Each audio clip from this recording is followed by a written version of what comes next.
Well, hello. Welcome to Spindle City Straight Talk. I'm Chip, And I'm CJ, and I'm and freezing my butt off. yeah, it is a cold, but not frigid, Wednesday in the Rev, and it's pretty cold in Iowa and Chicago. Where all the wokey virtue signalers are all stuck in their EVs because not being able to go anywhere and complaining. Although they're rich enough to have a gas powered car too, but they don't show that. But there they That's were right. stuck at the charging stations and everything else with because this is all BS. We won't be ready for electric for years. And so what does that mean? Fall River gets more electric buses. And what are they going to do with them, CJ? He's not going to. New Bedford's going to take care of their own buses, which is That's bull. right. These things are going to be nothing but a drain on our economy because the batteries, the charging, and everything else. But what is Fall River going to do? What is Paulie Pockets patronage Paulie done to other people? Paul's giving them time. I believe it's Whaling Transportation. Um, and I don't even think that went out to bid. So 10 buses or 11 buses are going to be given to a private company, not based in Fall River, for their use. And what's the city getting back from it? We're going to get a credit towards our regular bus services. But who's going to be responsible for the repair, maintenance, and charging? I don't know. Fall River, maybe? The Herald News just did an article today on the city getting more money for more buses. And guess who wasn't willing? Guess who failed to make any comments about getting these buses? Fall River. Once again, Fall River, no comments whatsoever. So basically, the article was all about New Bedford getting these buses and about the fact that they took money from community development to build the charging station yard for their 24 buses they're going to have. So they're building a yard with charging stations for the buses. Fall River's not doing that. And I believe New Bedford is handling their own bus services. So what does that tell you? That Fall River's too stupid? Too inane? I don't know. But Fall River doesn't have its own bus companies. So, and the two bus companies we have weren't worthy of Paul's getting um, the electric buses. So they could give a credit to the city. It's amazing. Yeah, and you're right, Mr. X. New Bedford once again ahead of Fall River. What's new? What's new? That's always the way it is in Fall River. We're always the last. We're the last in line. Even at the soup kitchen line, we're last. We get the bottom of the bucket. I'm telling you, listen, this is so ridiculous. Again, this is an indication of what happens when you live in a state like this. The blue, wokey, virtue signaling states, they don't care. The fact that most people in Fall River can't afford an electric vehicle.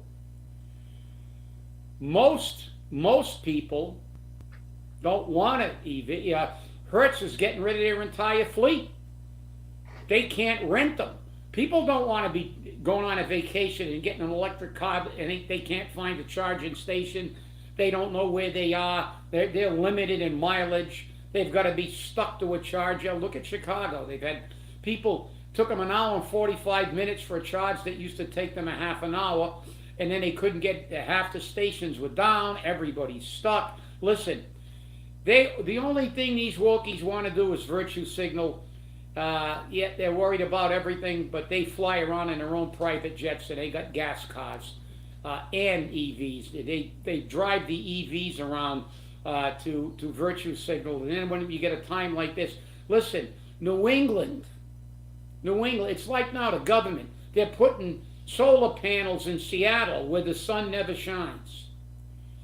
And you got Kerry complaining. Oh, somebody questioned him. What do you think about the poor people? You're flying over here on your private jet. How about your carbon footprint? And he got all upset over that. Listen, They do not care about the average people. We will not have an electric grid probably ever capable of handling an entire country on EV.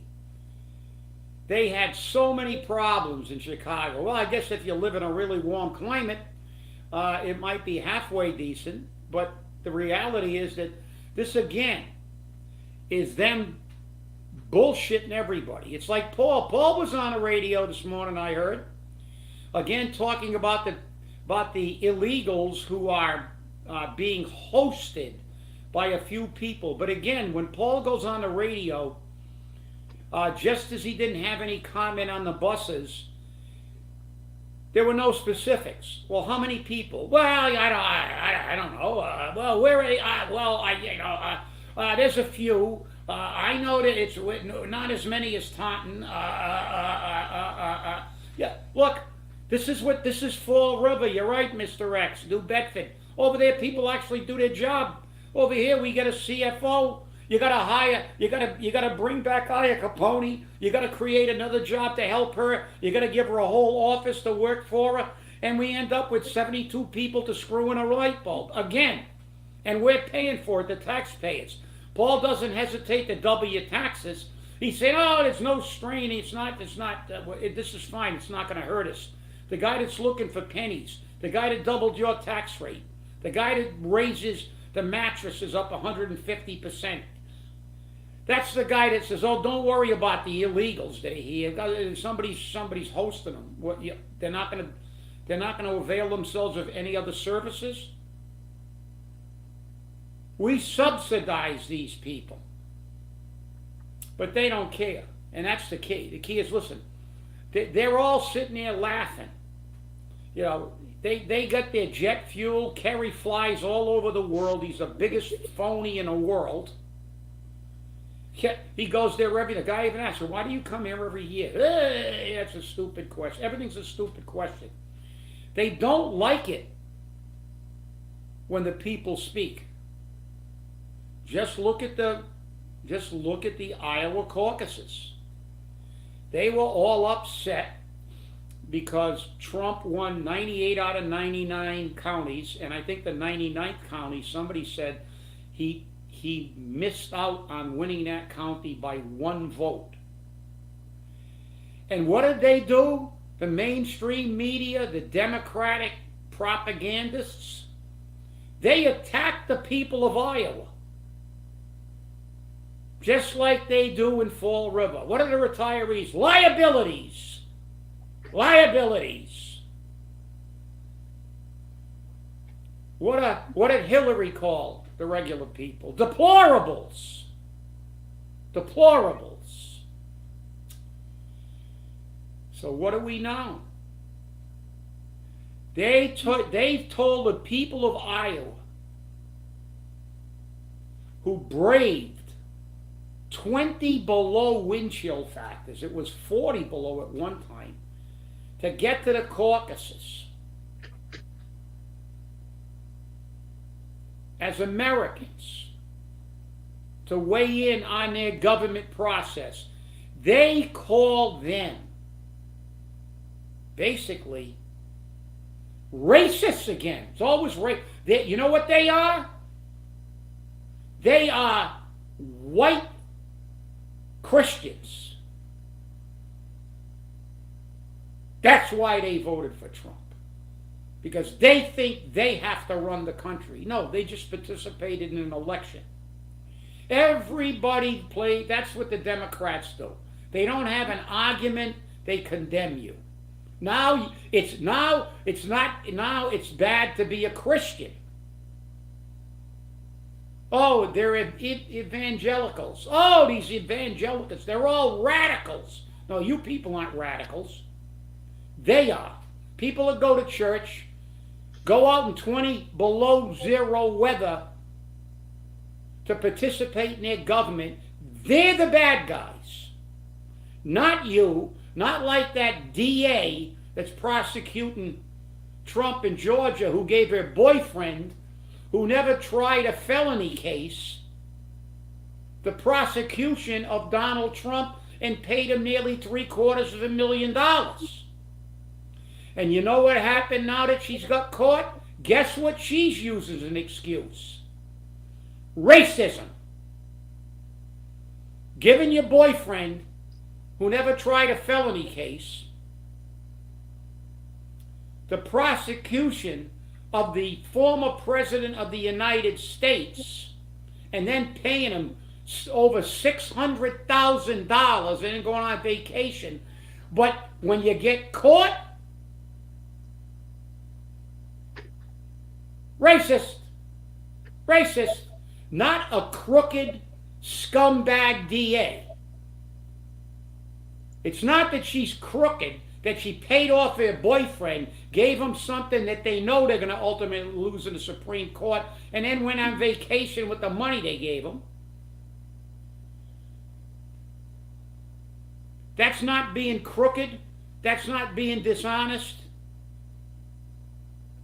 That's not a violation of your code of ethics. No! No! You cannot be guilty of anything. Because if anybody accuses you of doing anything wrong, you can't. You can't. Because you're black. The only people that can't have that are white people and yellow people, because they discriminate against the Orientals. Harvard stopped them from getting in. You see what these people do? They label everybody and they call you the name that they are. They are the hypocrites. They are the racists. I don't care what color she is. You pay your boyfriend, you give your boyfriend a job that he's not qualified for, and then you pay him nearly $1 million, $750,000, and you think that's okay? Anybody else, doesn't matter what color you are. What you did was wrong.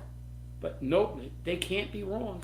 They can't be wrong. Remember, white Christian evangelicals they're all terrorists now, because they went out in 20 below zero weather to participate in their own government. And with that, I'll turn it back to you. And if you think that pissed me off, you are right listening to these people condemn everybody but themselves.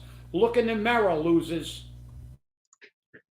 Hey, nobody in Fall River goes out in minus 20 or minus 40 degree temperatures to vote. They just stay home. They stay home when it rains. They stay home when the sun's out. They don't care. But you have to admire the fact that the Iowan people went out and caucused for a candidate. And you have to say this very clearly. It was a Republican caucus because the Democrats didn't want Iowa to be first.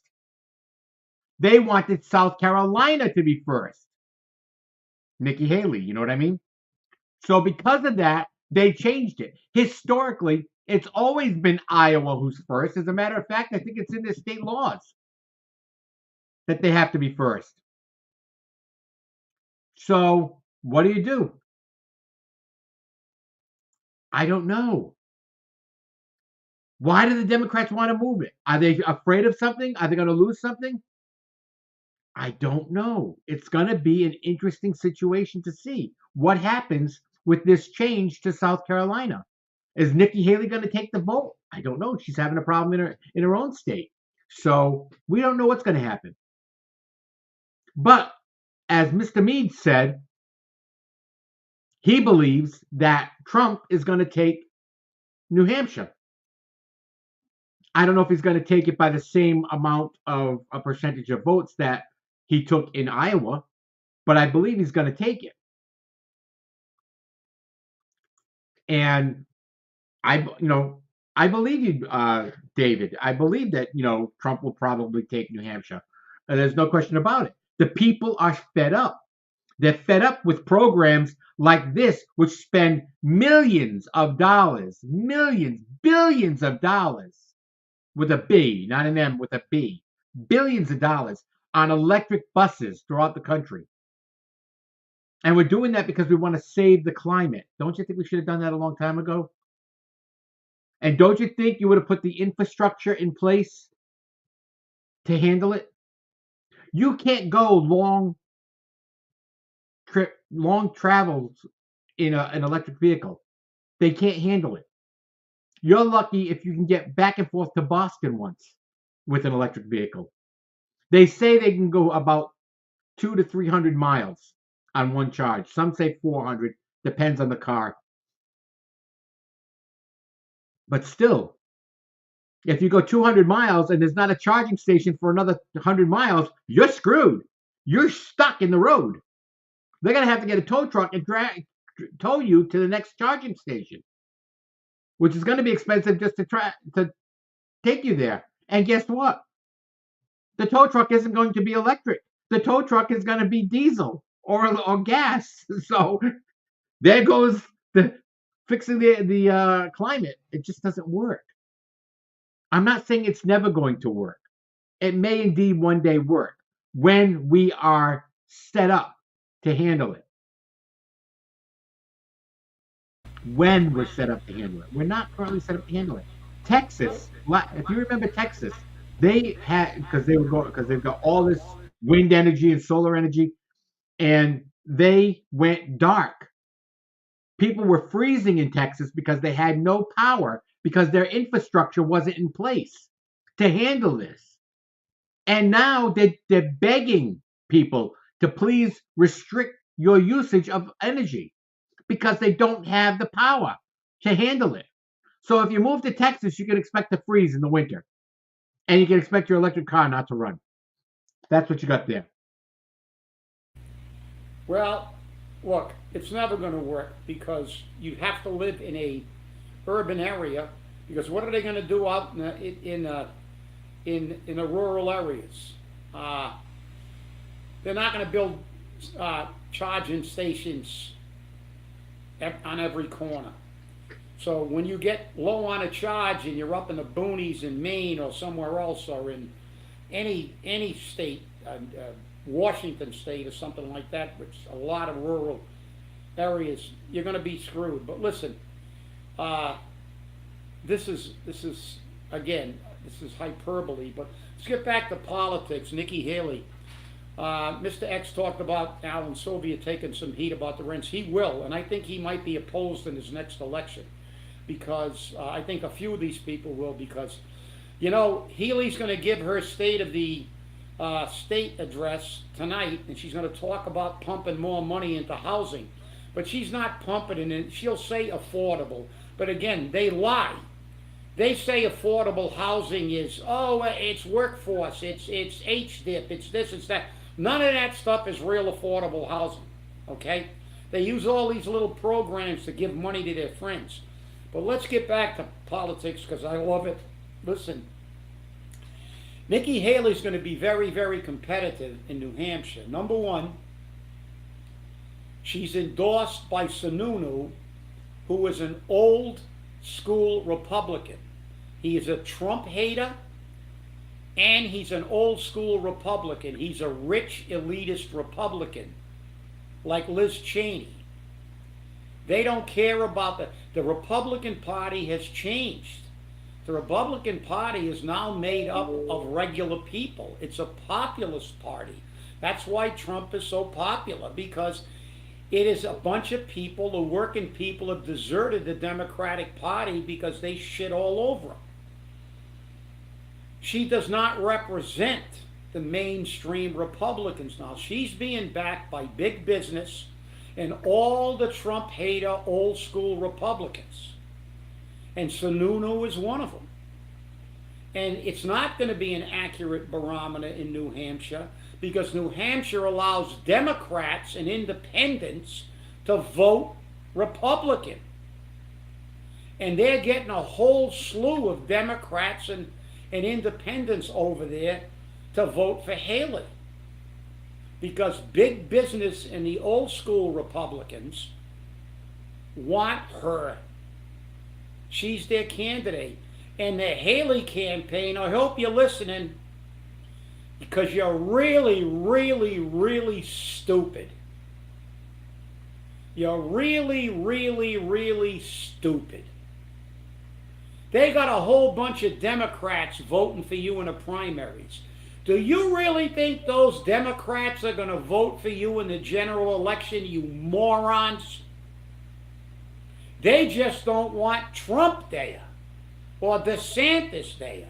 They want you there because you are as close to a Democrat as any of the Republican candidates are.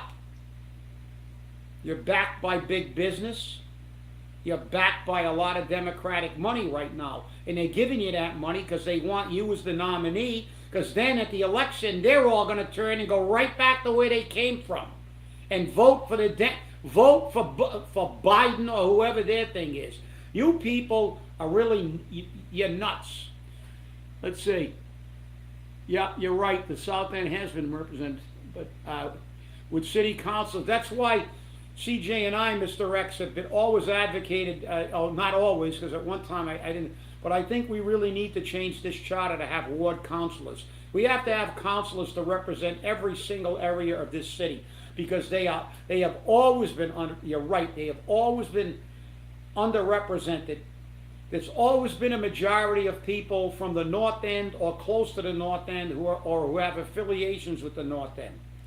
We need these people to stand up for their neighborhoods, and there's no one there to stand up for their neighborhoods. You got a bunch of people in there that don't care about anything but the North End. Why do you think the high school was built where it was? And I very rarely agree with Steve Camara, who's no relation to me, by the way. I very rarely agree with him. But when he proposed that we build 2 schools, one in the South End, one in the North End, like they do in Cranston East, Cranston West, that would make sense. No, they build that edifice to incompetency up there, so all the richies who live in the North End can just have the school right near them. Screw the people in the South End. Screw the people in the rest of the city. Let them ride their electric buses that aren't working to school. And who cares? And that council right now is made up of the majority of people who don't care about this tax increase. They all make good money. They're not on fixed incomes. They're not the people that are making $30,000 as a median per capita income. They are not the people living on $48,000 or $50,000 for a family. They are not those people. They're the people that these tax rates and these rents are crippling. But our council, for the most part, except for maybe Michelle Dion, not maybe, for sure Michelle Dion, they don't care. They don't care. They just go, well, they've said it. Well, one of them said it at a council meeting one time. You don't like it? Move out of the city. We're going to make this city just for us. Just for rich people. That's what they want. That's what Paul wants. Paul doesn't even talk about poor people. Everything in them is through the lens of an elitist. He doesn't care. He doesn't care about you. They don't care about you. You're right. But it's our fault. We got to get candidates from every corner of this city to run in the next election. We've got to put them in office. And we've got to change the charter. And I wish Nelson and Colin good luck with that charter change. I told them, I will sign that thing. I will sign that initiative petition as soon as I possibly can. So we really need to take back our government. And with that, CJ, I'll turn it back to you before the electric bus stalls in front of my house.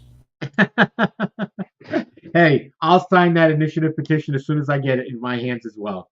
I still think, though, that we need to immediately try to get, by home rule petition, ward councilors in place in the city. And that would mean putting it on the ballot this year so that next year when they're elected by ward councilors and not by the current way that they're being elected. And I think that we can get enough signatures to get it put on the ballot. And once it gets placed on the ballot, it'll happen. See, the city council won't do that. They won't do that because if they did that, you would have them firing themselves, and they don't want to do that. They don't want to make it so that Ward 9 and Ward 8 have to compete against each other for an at-large seat. And that's what will happen. It'll be an at-large seat. And I hate to interrupt you, CJ, but just so Mr. X can feel better, New Bedford again has had ward councilors forever. Yes, they have. That's right, exactly. New Bedford's had ward councilors as long as I've known about their government structure. Right. And they seem to be doing pretty damn well with it. And I think the people in New Bedford feel that they're being represented, which is a good thing. It works. And if a system works, why don't we use it? Instead of having a system that doesn't work and we keep leaving it in place. Or if our system works in Fall River, we try to fix it and it doesn't need to be fixed. This is the problem we have with the representation we have. We don't have representation. Become like a person from Iowa. Go out in 40-degree below temperatures and vote. That's the type of dedication. That's the type of patriotism you want. What patriot was born today? Does anyone know what patriot was born today? Ben Franklin. Ben Franklin was born today in Boston. He comes down as being Philadelphia because he was, he did represent Philadelphia in the Continental Congress, but he was born in Boston. Ben Franklin, a founding father. I want to answer that question and say, if it works, why don't we use it? That's exactly why we won't do it in Fall River. That's exactly why we won't do it. Because it would be a more representative form of government. Fall River, you can't create jobs. If it works, like having a department head run a department without 6 assistant superintendents, and now trying to get a deputy superintendent, to try to get the CFO, a financial analyst, a consultant, a whole office staff to do her job that she's making good money to do. This is why they don't do it. Remember where Paul Coogan came from. The school department, the place where there's only 2 ways to fix things. Pay them more money and hire them more assistants. That's the way they roll. Efficiency and accountability are both almost in the same category as the word forensic. No way. Accountability? 6 assistant superintendents of schools, now a deputy superintendent of schools, and a superintendent, all making huge money, and principals, and assistant principals, and vice principals, and a partridge in a pear tree. And where are we in education? 336th. Does anybody on a school committee ever say that? What did Shelley Pereira say? We need more money. Give us more money. Give us more money so we can hire more assistants. Government is the antithesis of efficiency and accountability. In government, the bigger screw up you are, the better off you are. They'll just keep giving you money and help. And they don't care if it doesn't help. In reality, our schools are performing less efficiently than they did when we had 1 assistant superintendent of schools. All we got to do is look back at the record. So, you ask why? Because for the political ticks that inhabit our city, and we allow to run our city, inefficiency pays. And with that, back to Well, I don't want to leave any of our YouTube viewers out of the game here. So resistance is futile. So the Borg has said that was Joy Reid saying white Christians on MSNBC. So now we know who said it. I don't like to leave our YouTube viewers out of the game. We can't put their comments up, but um, I like to get the information out there because I think it's important to know who says what and where, and that's important to me. I want you to stay warm for the rest of the week because this isn't going away until next week. We're going to be in this cold snap until next Monday or Tuesday. So you're going to have to deal with this for the next 5 or 6 days. Remember, frostbite happens rapidly. Hypothermia happens rapidly. You only have to be out there for 5 or 6 minutes and you can start suffering from hypothermia. And then when you stop feeling tingling in your hands, your feet, your extremities, your ears, your nose, those are areas that happen all the time. That's going to start the beginning of frostbite. So please take care of yourself, stay warm, stay happy. And remember, stay safe, stay angry, and hold your politicians accountable. I want to thank you for watching, and we will see you on Friday. Have a great day.